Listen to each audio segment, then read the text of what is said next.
Empecé jugando con chicos en un equipo de mi barrio que se llama Veteranos de Cataluña y ahí empecé como hobby. Luego me fui a otro equipo de chicos que se llama Tecnofútbol y ahí sí que ya era un poco más serio.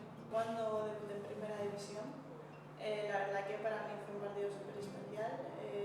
Estaba nerviosa pero a la vez estaba contenta porque para mí era algo que llevaba soñando desde hace mucho tiempo. Pensaba que de primeras no iba a jugar, entonces me pilló un poco de sorpresa y la verdad que jugábamos contra el Betis, que era un partido complicado, y yo recuerdo estar muy nerviosa, pero a la vez estaba tranquila porque sabía que mis compañeras me iban a ayudar en todo.